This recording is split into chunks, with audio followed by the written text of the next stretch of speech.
Let's go. Right. Hello, everyone. Patricia Worby, Alchemy Therapies here, and delighted to welcome back my friend and colleague, Jane Lumley. And we're going to raise the subject today of the current medical model and how we have a disease system, not a health system. Now, that might sound quite a radical notion. So I want to introduce some of the reasons why I believe that's so. And Jane, thank you very much for agreeing to talk about this. I know you've got plenty of experience with the health system yourself. So I just thought I'd start by asking you the question, what's your experience been of interacting with this medical model that we have currently? I suppose my experience hasn't been terribly good on the face of it, and has resulted in all kinds of issues that have lasted me a long time in my life that I actually think shouldn't have lasted a long time.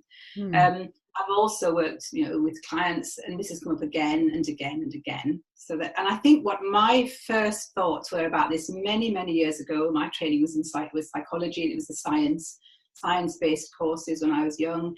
And to me, if we could see that the model itself doesn't serve us, it doesn't actually accept some of the phenomena that we're seeing, then it means not that the phenomenon doesn't happen, but actually that the model itself somehow doesn't fit. It isn't actually offering enough. And when I talk to friends who are doctors about that many years ago, of course, it was a little bit like a sort of sacrilege almost. Because as soon as we start to talk, or I've certainly found, as soon as we start to talk about any lack in the model, it's almost as if we're attacking the health service, or we're attacking what good stuff is happening. And of course, that's not what it's about. It's the fact that for many of us, and I've seen it literally hundreds and hundreds of times through my friends and clients, when the model doesn't work for us, we're just literally thrown out in the cold, because if we don't fit the model, and we have something that is either not diagnosable or doesn't fit any sort of illness picture or condition picture, then we're usually told we really haven't got anything wrong with us. And that's very serious. I think the outcome of that is very serious.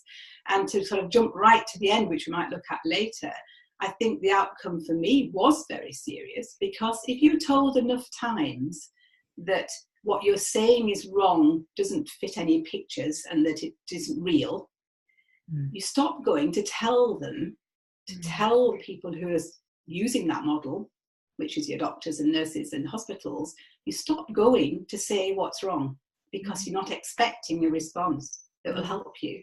And that's definitely where I ended up. So when you stop telling people, and there isn't really anyone else, or you can't necessarily afford to see other people who, in the alternative field, well, of course, what can happen is things are actually missed. Yeah, absolutely. There's no point going to talk about it. And when you develop that sense there's no point, you deal with everything on your own, or try to, then it can mean, as it has done for me recently, to find that my bones aren't very strong at all. That really, is something that I would have much preferred to have discovered several years ago.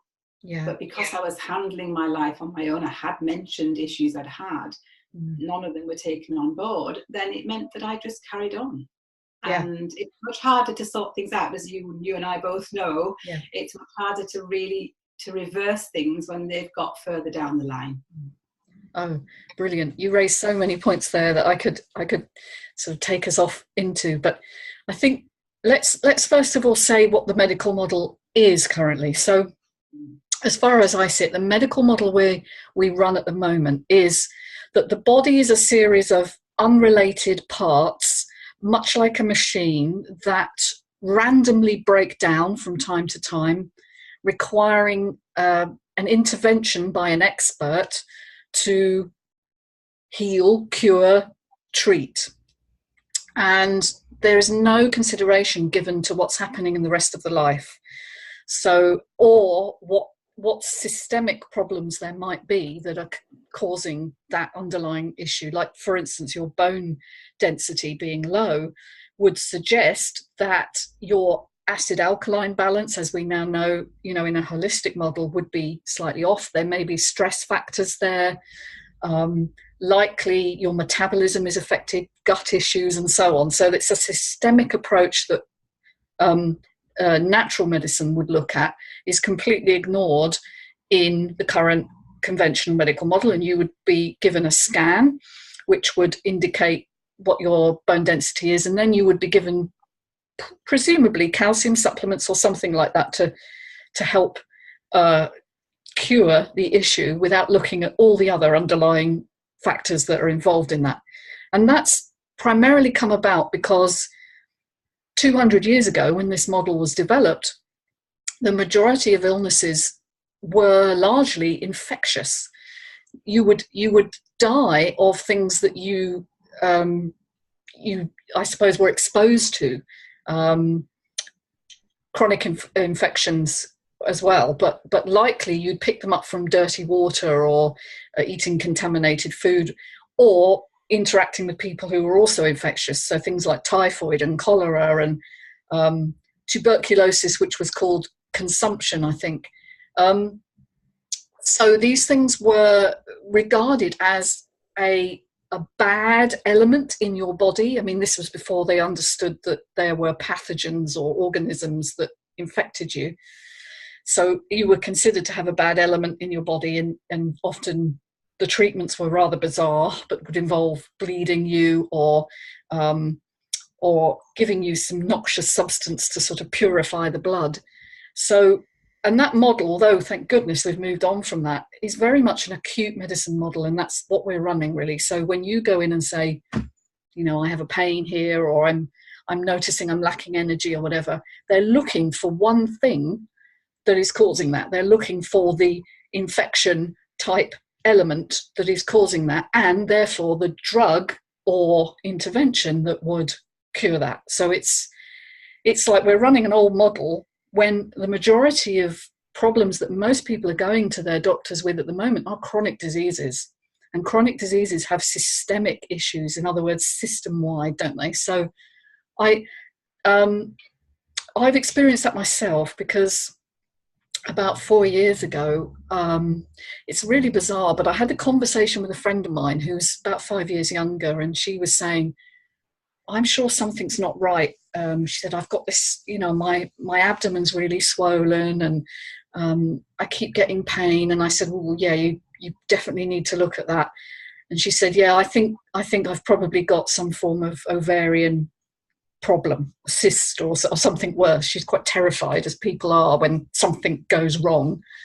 And anyway, it turned out she did have ovarian cysts, which were dealt with. But at the same time, I was thinking, do you know, actually my abdomen is swollen and maybe I should get a checkup. And I went and had a scan, and it turned out I had uterine fibroids, which are so common, actually. About 40% of women have them and are asymptomatic, don't even know they have them. And there, from that moment that I decided to get checked, I went through a whole series of further tests, more worrying messages. Meanwhile, my fibroids are growing at this amazing rate because, of course, I'm stressed to the eyeballs with the idea that something is wrong in my bits, in my parts, you know. And to the point where it was really uncomfortable to drive, and I started to get real indigestion problems because, you know, it's just huge.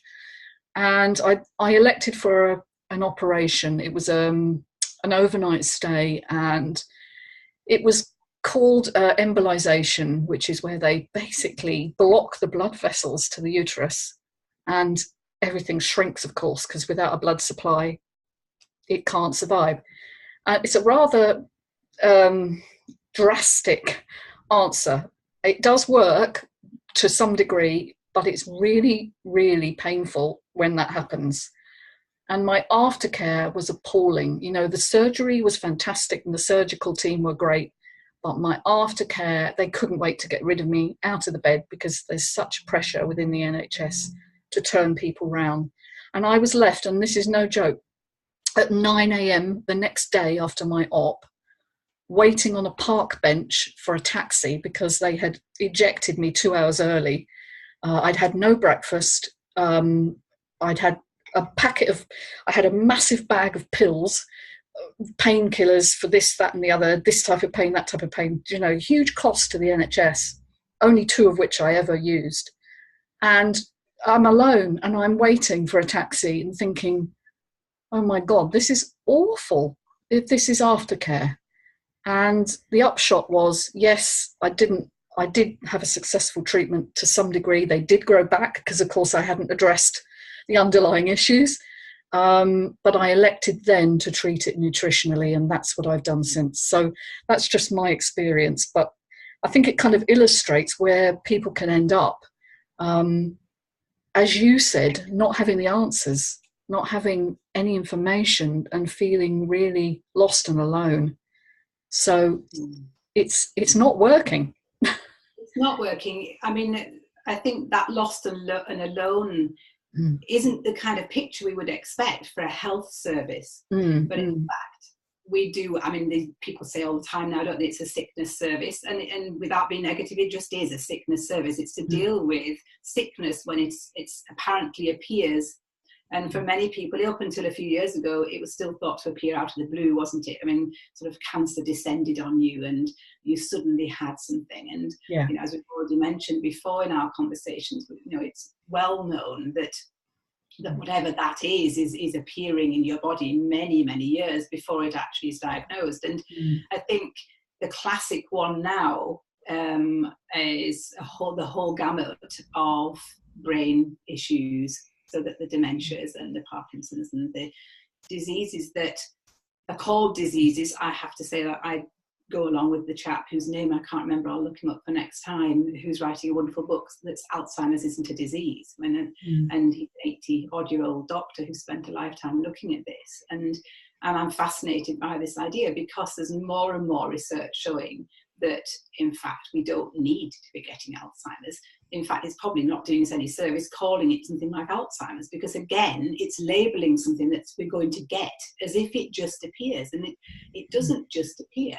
30 years before Alzheimer's is diagnosed, there are signs in someone's behaviour and their memory and their brain showing that they're going down that sort of path. And we can divert ourselves off that path by doing things like you just mentioned there, like doing nutritional work and actually changing how we live. And we don't need to end up being in those situations. But our medical model waits until someone has enough symptoms to be counted, to be able to be diagnosed as having something. So they've now got this disease, they're an Alzheimer's patient. And it's not too late. I don't believe that. I think there's a lot of evidence showing that it's not too late, even when we get to that stage. But it's terribly sad for someone to get into that stage, especially when the majority don't have any other help at that point. There is no treatment that's known. They've been researching for years and years within this medical model to find a drug to treat Alzheimer's, and they haven't found anything. So that we know that, in fact, we have to do it a different way. And I think that's a huge pressure, which I find very positive. It's a real pressure now to change the model, to actually add things in, to make it different, so that we don't just all wait till we get to a certain age. I think illnesses. You raised at the beginning the idea that when something doesn't fit the model, you either say, well, it doesn't exist then, or you change the model. And I think Alzheimer's is a great example of that, because up to now we have said, yes, Alzheimer's is this random disease that strikes you. It tends to strike you as you age, and therefore it's a normal part of aging, which I want to refute. But the fact that we haven't found a solution within this model does suggest that there's something wrong with the model, because we have amazing resources and, tons of money has been poured into Alzheimer's research. And the best options we've had so far are drugs that block the buildup of proteins in the brain, the tau proteins and the amyloid protein. And they've not made any difference for the majority of people. In fact, for some people, they make them worse. Now, the scientific principle tells us that, through experimentation, we work out something, and we have a hypothesis, and we make an intervention and we see the result and we therefore adjust the hypothesis according to that. But that's not what's happening. So nobody, it seems to me, in the conventional research world is saying, well, maybe the amyloid protein isn't the problem, because when we block it, it doesn't actually improve the issue and people still have symptoms. So yes, the model is wrong. And in fact, what we do know about Alzheimer's from a natural medicine perspective is that it's inflammatory, as most disease is, but it's actually an inflammation of the brain. And the amyloid protein is the body's way of trying to protect the brain. So decreasing the amyloid without changing any of the underlying factors doesn't change the outcome. And that makes sense. So have we got a better model? Yes, I think we have, because we can explain what's going on and why those interventions don't work. And also it opens up the options of, well, what does work? What can we do? And there is so much we can do to help people avoid and prevent those sorts of diseases happening later on, our age group, and even later in life. As you said, it's never too late. You can intervene. So it's wonderful. And we can intervene in what are simple, not necessarily easy ways. When we ask people to make a change, and when we make changes for ourselves, they aren't always, they're not always easy to do, but they are actually quite simple changes. So if our brain's protecting itself, which I know that a lot of the evidence is now showing that amyloid plaque, as it's often called, is there to protect the brain, perhaps from the toxic overload of the things that are getting into the brain that don't do the brain any good at all. So if we look at what we're doing in our lives that are inviting those things into our bodies, and I use that deliberately because if we eat food, we are inviting whatever is in that food into our bodies. We're saying, here we go, I'm going to take this food into me. This it's not just fuel. We all know that. So that when I suggest to people, for example, I have done for many, many years, from well before it became the thing people were talking about, but I knew that we shouldn't be eating willingly chemicals in our body that when we didn't know what they would do. And we don't know long term what a lot of these chemicals out there actually do to us. But the logic would be, I used to say to people, if you've got a bottle in your house that's got a skull and crossbones on it, please get rid of it. Deal with it safely, but don't have it in your cupboard. Why would you have something in your cupboard that is so dangerous that it has to be marked in that way? Toxic. And it's toxic, and we don't want toxic things in our environments. So it's not only what we're eating, it's what we're spraying in our homes, it's what we're wiping our surfaces with. And we've chosen this sort of attitude, and I can see where it came from, because we started to understand, didn't we, many years ago, that these bacteria were doing us harm. We started to understand what typhoid actually was, for example. So the germ theory. Developed an understanding that germ theory was incredibly useful. So again, a model was developed. But of course, that model is now actually very outdated, because we now understand, and we could go into this with another time, I'm sure, to talk about all these germs that are actually us. They are actually probably more germ, if you want to call it that, than we are humans. So we're now understanding that in a different way. It's not all about killing bacteria anymore, because we really need those bacteria. And I know we want to perhaps talk about it another time. But I think there's another side to all of this, that when I talked about us not, in a way, feeling we can share what's happening with us, because with officialdom, because it wasn't just that nobody could help, and it's still happening to many people now. I think it's doubly serious, because we're either told that, sorry, there's nothing we can do, in which case it's now hopeless. You're now in an absolutely hopeless situation. You've gone to the one person you have access to in your world, who you're paying for through your taxes, and you have access to them, and you go along, you say, look, I've got this pain, I've had it for ages, or this isn't working very well. And if there's nothing on offer, to be told that makes it absolutely hopeless. You go away thinking, well, that is the end then. What can I possibly do? Or, and I think this is sort of a double-edged sword, if we don't accept what the medical model has on offer, and a lot of us now aren't accepting, more and more people, I've had many clients over the years, and I meet many people now who don't want to take medication, for example. And, I've heard people, I've had it by myself, be told, well, if you don't want to get better, then it's because that's what's on offer. Yeah. And I think it goes even further. So, for example, and I'm a good example of this, but I have many other examples. One of my sons is a very good example of this. He broke his collarbone very badly in a cycling accident up in the mountains, and he refused painkillers at the hospital because he'd grown up with me and we'd spent our lives discussing all of this, and I didn't take painkillers, not because I was saying none of them should, but because we knew that painkillers didn't just go to the site of the pain and stop the pain in that one little bit of the body. They have an effect absolutely everywhere, and that's just pure logic that they have to. And so he made his own mind up at that age he said, I don't want painkillers. He knew that the pain was there to tell him something had gone really quite badly wrong, that he'd hurt himself. Yeah. And he wanted to know what that was and what was really happening.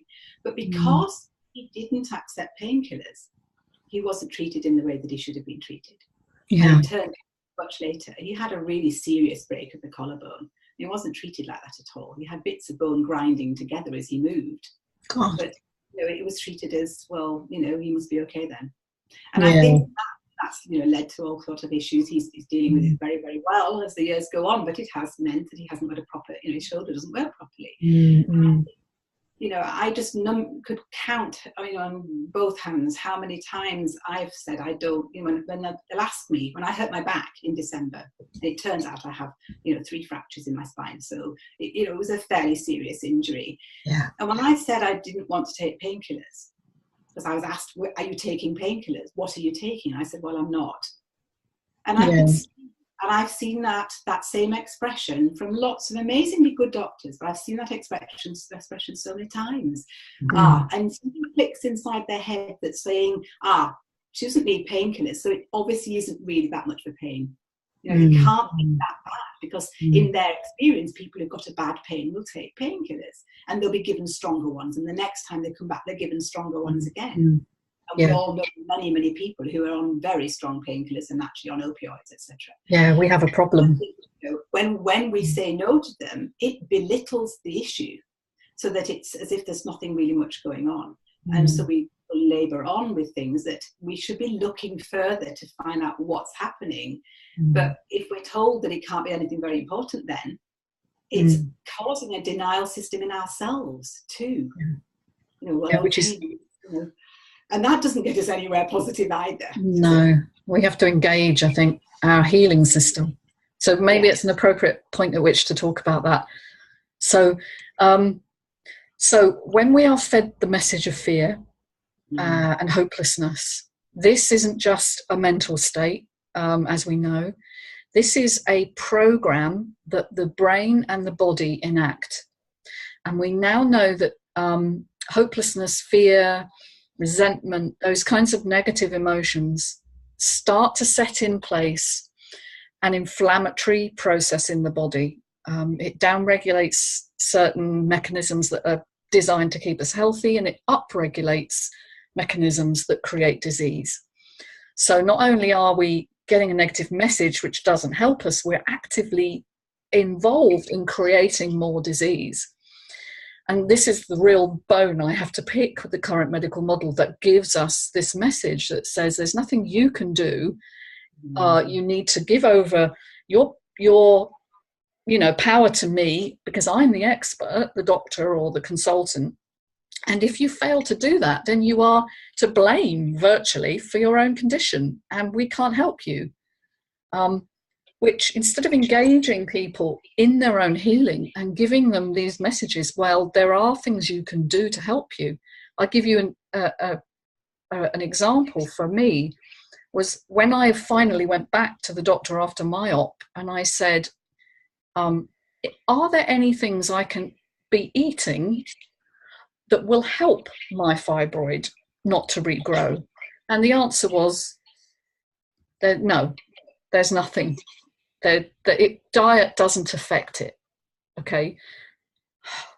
This is painfully not the case. Okay. Painfully, because it's taken me years to learn through various things that I've done since then that I don't, I have gut issues. I'm not digesting well. I have a leaky gut. I'm not digesting protein. And protein, if you look at a fibroid tumor, because it's a lump, it's largely protein. And the body, in its intelligence, has got excess protein that it can't get rid of through the normal systems. Your kidneys are running low. And so it has to put the protein somewhere. And in a woman, your womb, at least, is designed to expand. So it's an intelligent response. It says, I'll dump the protein here, because much better it dumps it there than in your blood vessels, which is cardiovascular disease, or in your brain, which is Alzheimer's. So you begin to see that the body is intelligent. The whole system is intelligent. It's not trying to hurt you. It's trying to do the best it can with the message it's getting. And the message it's getting is, I don't know what I'm doing. I'm just eating what I've always eaten. That was me. I thought I had a healthy diet, but it turns out it wasn't quite right for me, because I had certain nutritional deficiencies which weren't addressed. And now that they are, I'm not going to tell you my life is perfect and I'm in great health. There are some issues still. And, we're getting real here, folks.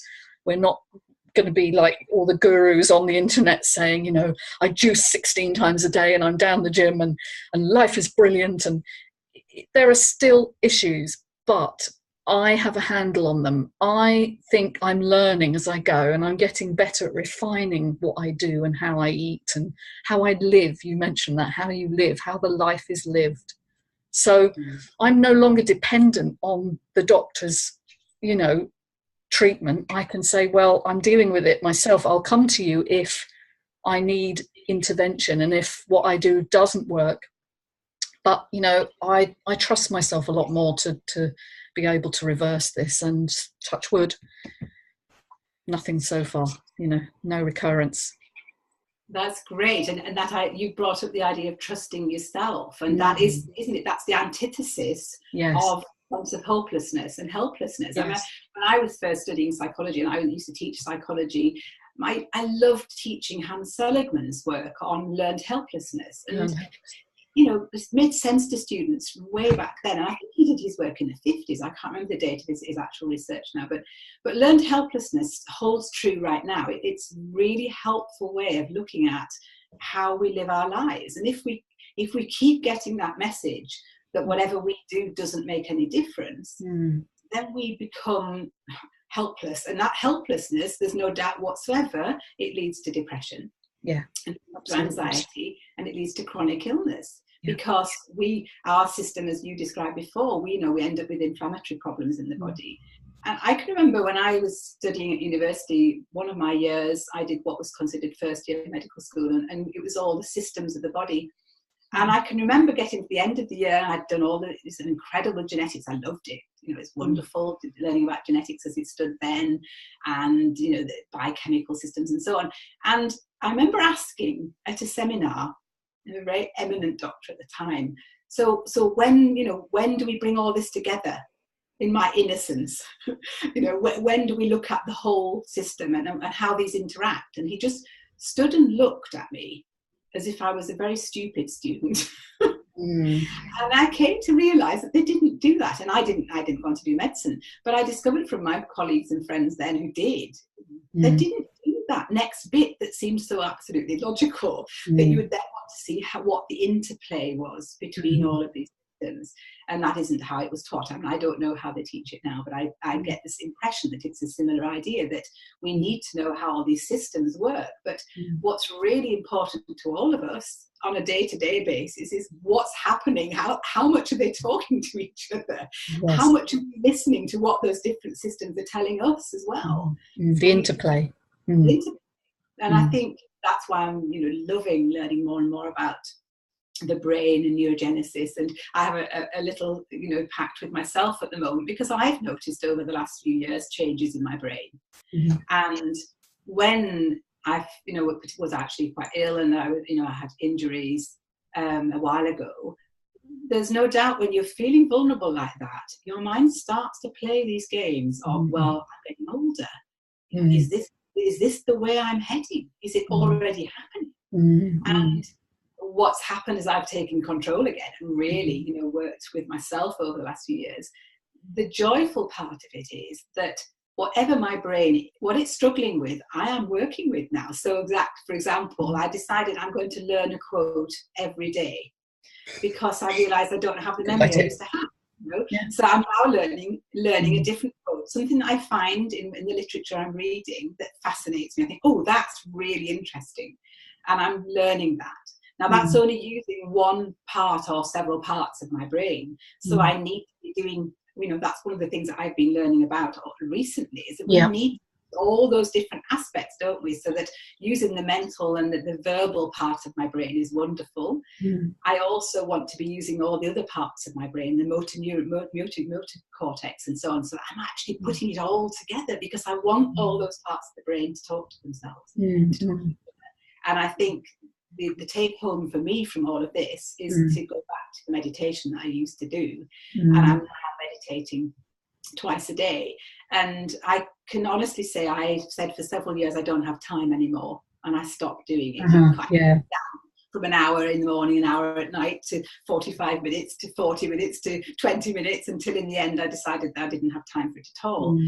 And going back into that and discovering the benefits, I mean, for one thing, there's no doubt for me whatsoever, I can tell an improvement is happening in my mental capacity again. And that, just the way that I'm able to use words, the way that I can understand things, and that's already inspiring. So of course it's worth doing, even just from a very simple point of view. But it's means my brain's not crowded all the time, because it's not only our brain, is it? It's our whole life is crowded with all the messages, all the information, all the down ideas, all the you can't do that, and all the beliefs that are saying I can't do it anyway because I'm hopeless, and all of those different aspects of life that mean we live a very busy life. And I mean busy in a different way than just because I've got lots to do today, but that busyness that everybody describes now, which ends up being described as stress, doesn't it? When busyness gets too big, then too busy, it becomes what we call stress. And I think we spent many years, which is shifting now at last, we spent many years treating the stress thing as the problem. And in fact, we're now stepping behind it, aren't we? We're now going back a few steps behind the stress and saying, so where is this coming from? Yeah, what's driving us to live lives that are so full that they're too busy to even be able to take time to enjoy the things that you do and the relationships you have, and I think social media has a lot to play in that, but it makes us accessible the whole time. We have to justify our existence and whether we're happy, and presenting ourselves to the world as, being acceptable. And I think it comes back to, let's say it comes back to beliefs and conflicts within the self about who we are and what we're here to do. And then that's another subject, but we want to kind of prove ourselves. And we have this internal dynamic that says, unless I am busy or I work hard, I'm not anything. I'm not worthy of love or consideration. And so this drives us, and it certainly drove me, at the time I got the fibroid, I haven't mentioned this, but I think it's relevant, is I was in a job where I was a health researcher, and I was working for a university primary health care unit, which, on the surface is a really fantastic thing to do. And it chimed with my value systems, which are about education and health. But the reality is you are doing work that is routine. It's very structured. It's full of stress because things don't happen as they're supposed to. Funding doesn't come at the right time. You have to organize with so many different organizations to everything to work at the same moment. It was incredibly hard, and I was not particularly high up in the organization, so I was regarded as a fairly menial worker. And the one thing I know through looking at my own value systems is that I need to be involved in something I'm passionate about, but also that recognizes me and my individuality.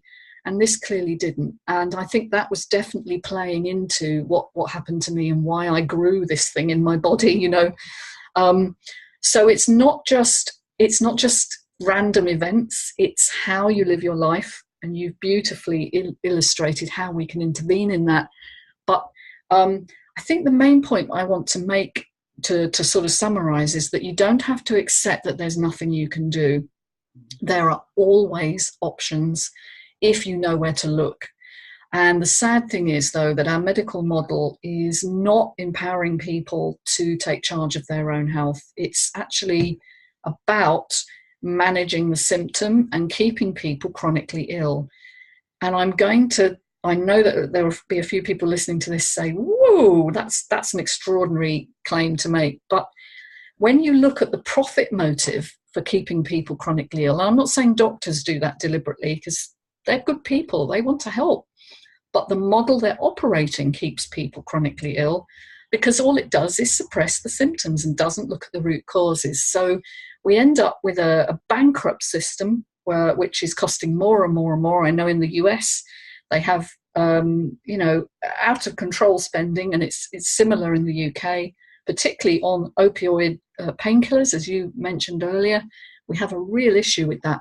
So we have a system that's creaking and about to fall over, and we really need to do something differently here. And that's partly why I wanted to encourage this dialogue with you, so that the people listening know that there are things that you can do, common interventions you can make that involve nutrition, things like sauna, hydrotherapy, I don't know, I'm sure you can think of many things that you can do. Energy work, there are so many interventions that you can make with help. Doesn't mean you have to do them all on your own, but you can step in, take charge of your health, and change the outcome of your life. And we both have people that we know at the moment who are suffering terminal illness, and it is such a sad end for people who have been told there's nothing they can do. And I just want to refute that. There is always something you can do.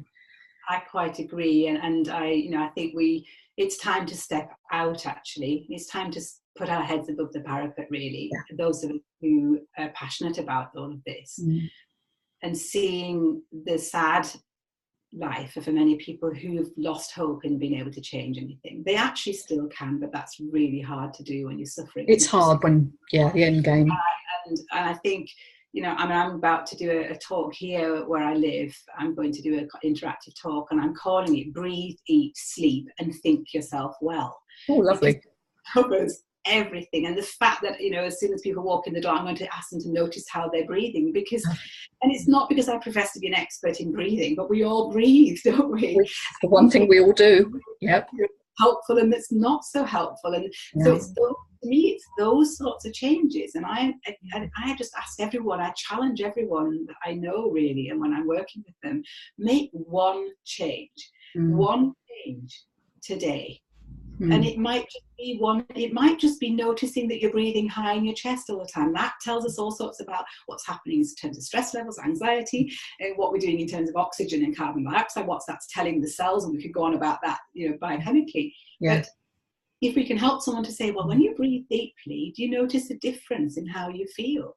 And actually, automatically, you start feeling a bit more relaxed. I came across a lovely thing the other day, and it was that, and a lovely point to put to people. It's that if you say to someone, show me what it feels like when you're depressed. And you can do this with people who really are, constantly. Yeah. And you go, yeah, they collapse. Yeah. And then you say to them, well, how about, can you just imagine a time, or even just imagine the possibility of what it feels like when you're feeling happy and confident?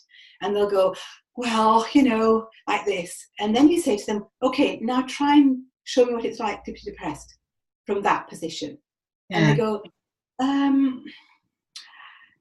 and they can't find it because it's part of the picture. And so that if we just make a decision that today we're going to hold our head up higher, or we're going to breathe a bit deeper in our chest, or we're going to notice things, that already is making a change. And in my experience, and I'm sure you have the same, and this is held up by all the functional health work that I've looked at, within 2 weeks after making one of these small changes, that person is really noticing a difference. Yeah, it's cumulative. Yeah. Once we notice a difference, I have always said to people, once you notice one little difference, you start to develop the feeling that you are not only responsible, but that you can do it and you can change. And then it starts to snowball. Then you start making other changes. Yeah. And then it starts getting even more exciting. And it doesn't mean life becomes perfect. It just means that you're living life as the person that you are, the person you can actually be. No, wonderful. I think we need a discussion on mental health. I think that would be a really good one to look at, and depression and anxiety. But that's not for today. And by the way, not to minimise how that feels for a person, because we're not saying you can, cure yourself just through breathing. I mean, I think there are many changes you have to make, but you're saying, make a start with this, because it changes the message from your body to your brain. And that's the beginning, to break that cycle of hopelessness and helplessness into hope and positivity, and the idea that healing is possible when you believe you have power. You have power to change things. And that's where the current medical model is failing us in big measure, because it's saying we're hopeless, helpless, and there's nothing we can do. And so thank you so much for talking about this with me. What's funny is that there's so many things I've written down while we've been speaking that we could have talked about, and so loads of ideas here. But I think we'll say au revoir for now, and catch you again. Thank you so much, Jane. Sounds great, your talk. You must let me know how that goes. Will do. All right. Thanks, Patricia. It's been a pleasure. Right. Okay, bye for now. Let's end there.